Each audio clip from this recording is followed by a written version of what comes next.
Happy New Year! Um, Today is New Year's Eve, so tomorrow is a brand new year, 2022.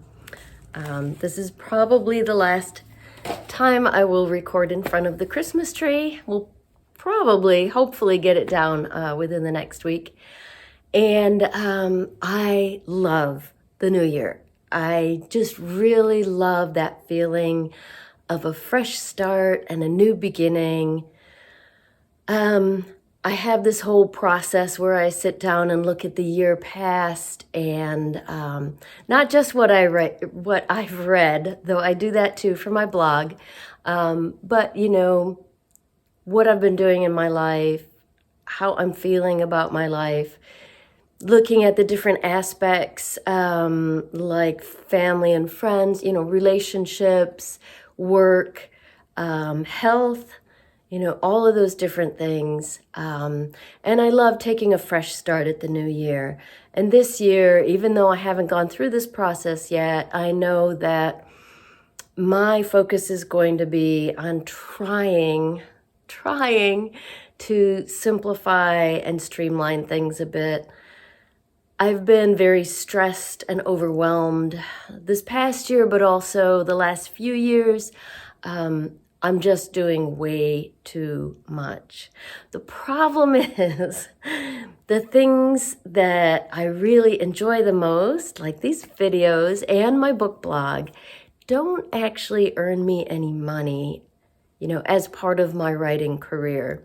So I have to find the right balance there. Don't worry, I am not going to give up my YouTube channel because I really do enjoy it very much. But anyway, it's almost the new year, and I'm looking forward to a fresh start and a whole new year. So today for Friday Reads, I have just yesterday finished both an audiobook and a print book and started new ones. So I'm kind of on the cusp there. I don't know much about the new books I just started, so I'm going to tell you a little bit about what I just finished and a little bit about what I just started. So first of all, in print, I just finished reading A Children's Bible, a novel by Lydia Millett. It's an odd title, and it's kind of an odd book. It's a pretty short novel, less than 300 pages. And it's an interesting story, but told in a very unique way. So this story is narrated by a teen girl named Evie. And she and her little brother Jack, I think Jack's about 10 years old. Evie, I think, is 16 or 17. They are kind of stuck for the summer with this group of about a dozen other kids that they don't even know. Their parents were all friends in college and decided to have this big reunion. So they went in together and rented this huge house on a lake for the whole summer. So the parents are all old college friends who, according to Evie, are drinking way too much and basically just completely ignoring their children. The kids and teens are all sleeping together in a big attic room, and they're pretty much on their own all summer. They do sometimes come together for meals. Right from the start, Evie and the other teens really look down on their parents. And as teens often are, they're embarrassed by their parents. So they decide to play this game during the summer. Like I said, the kids are all together, the parents are all together, and the kids don't tell each other who their parents are. And they let the parents know, we're playing this game. The bottom line is they don't want anyone to know which ones are their own parents. But, they put it to their parents as, kind of an intellectual game. So little by little throughout the summer, the kids begin to guess, who belongs to which parents. But definitely, these teens do not think much of their parents, and for good reason. I mean, these parents are horrible. They're completely neglectful. They're pretty much just ignoring their kids and staying drunk all the time. And there are a few younger kids there, like Evie's little brother, Jack. So that's how it starts. And at the beginning, it's kind of funny. It's sort of this interesting social experiment. But then things get a little darker. The kids go off and stay on their own at a nearby beach for a few days, camping.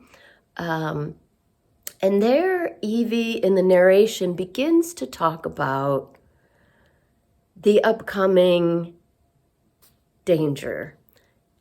Basically, it's our world, maybe a little further along. They know there is a climate disaster coming. They know that there is basically an apocalypse coming. And they're angry. This is part of the reason they're so dismissive of their parents. They're angry that their parents don't seem to care or do anything about it, to try to protect the world for their children.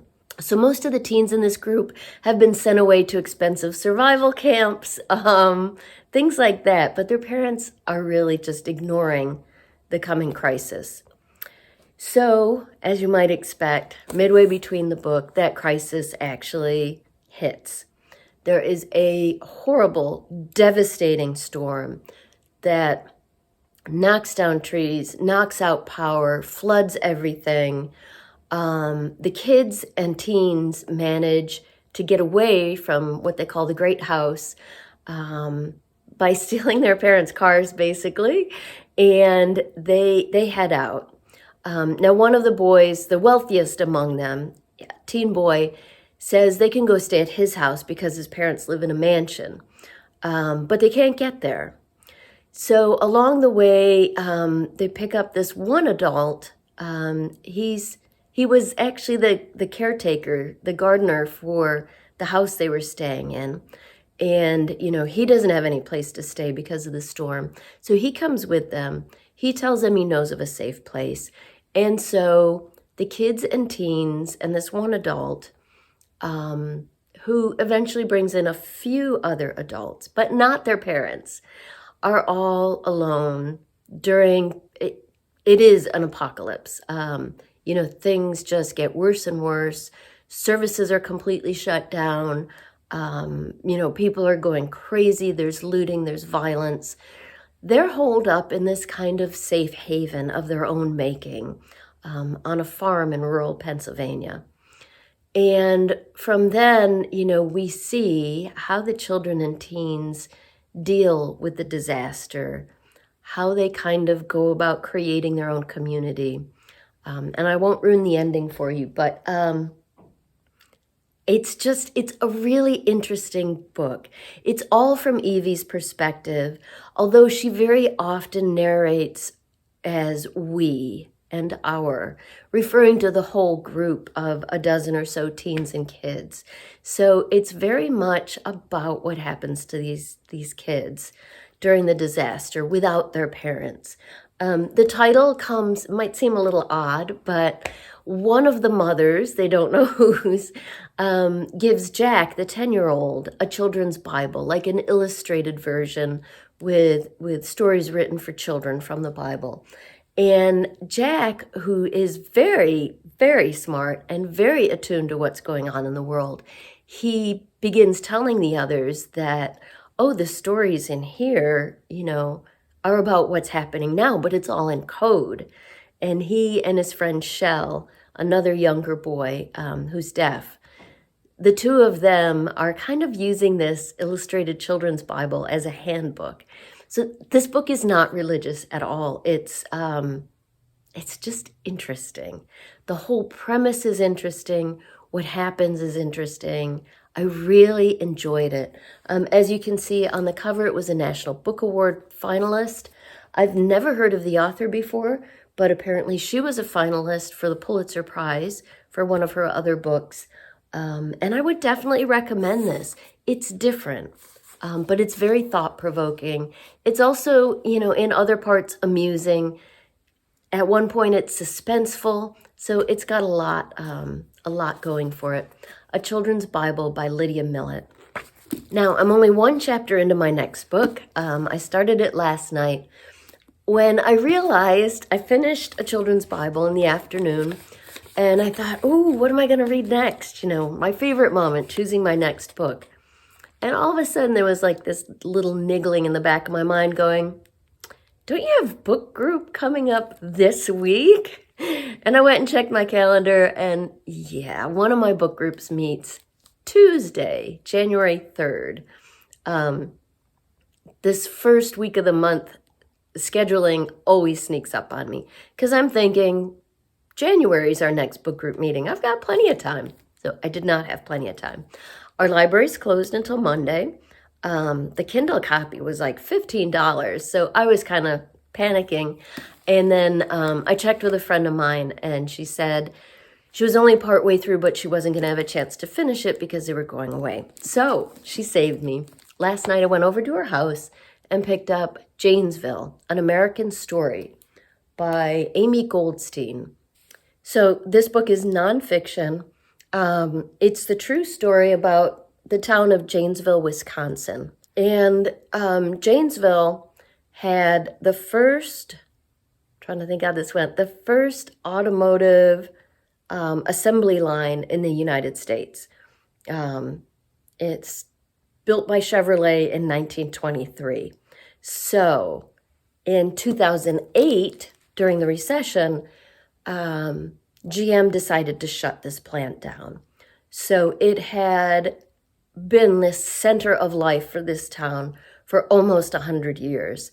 And it suddenly shut down, leaving not only the 3,000 some employees of the assembly plant out of work, but also the local parts plants that supplied that plant. So it really caused a ripple effect. Now, I'm only like one chapter in, but apparently, and so far it is talking about the closure itself.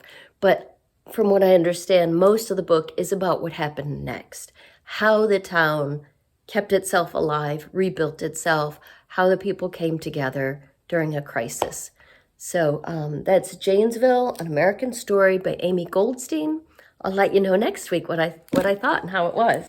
On audio, I just finished Zahra Hussain Is Here by Sabina Khan. And I really enjoyed this book. It's a YA novel. It's set in Corpus Christi, Texas, about a Pakistani family who has lived in the United States for, I think, 14 years. So the title character, Zahra, she is 16, I think, in this book.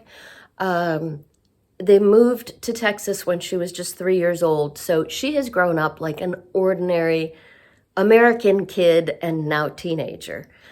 She's in high school. She's got friends. She maybe has a new girlfriend.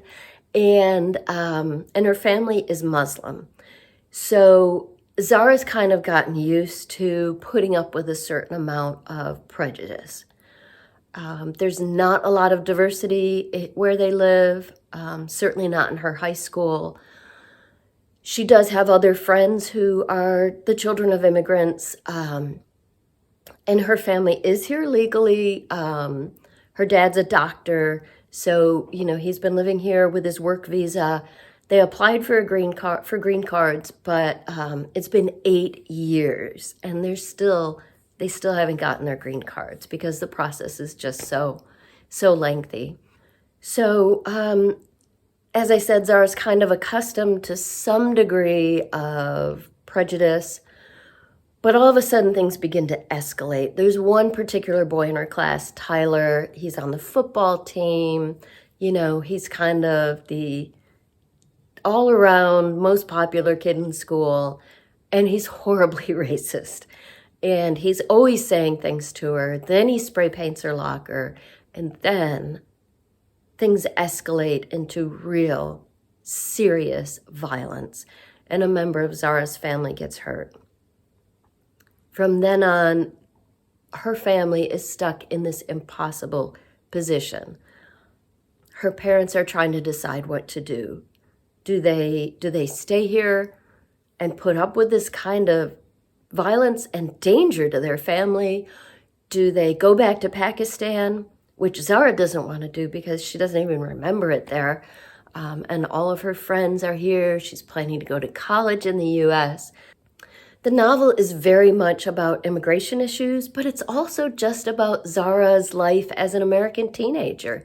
This new relationship developing, her friendships, her schoolwork. She's a very good student. So all of that is going on while these, terrible tragedies are also occurring. And Zara's involved in social justice, so she's really torn over what to do. And so is her family. It was an excellent novel. It tackles a lot of interesting issues. As a bisexual, Zara is extremely worried about what would happen to her if she went back to Pakistan, where, there is not much, if any, acceptance of queer people. So all of this stuff is going on. It's a great book. I really enjoyed listening to it on audio. So that's Zara Hussain is Here by Sabina Khan. And finally, I just started a new audiobook last night, so I'm barely a chapter into it. But this is one I've really been looking forward to. The Sentence by Louise Erdrich. I love Louise's novels. She's an amazing writer. She writes these incredible stories that just pull you in. And I love listening to her novels on audio because she's the narrator. She reads her own novels. And they're always about Native Americans, and she is Native American herself. It's just wonderful. It's a great experience. So this latest novel that was just released a month or so ago, The Sentence, is about a woman named Tuki, a Native American woman who has just been released from prison. And I'm just in the first chapter where where she's explaining why she went to prison in the first place. So as always with Louise, there is humor, insight, introspection. I understand from reading reviews that in this one, Louise herself is actually a character in her novel. It is set in Minnesota, where Louise Erdrich in real life runs a bookstore, and that bookstore features in this novel. I guess Tuki eventually gets a job there. And Louise herself is the bookstore owner, just like she is in real life. So I love this new twist. I can't wait to listen to more. Listening to a Louise Erdrich on audio is just such a delight. So I'm already enjoying The Sentence by Louise Erdrich. And that's my Friday reads. Let me know down below what you're planning to read this weekend. And Happy New Year!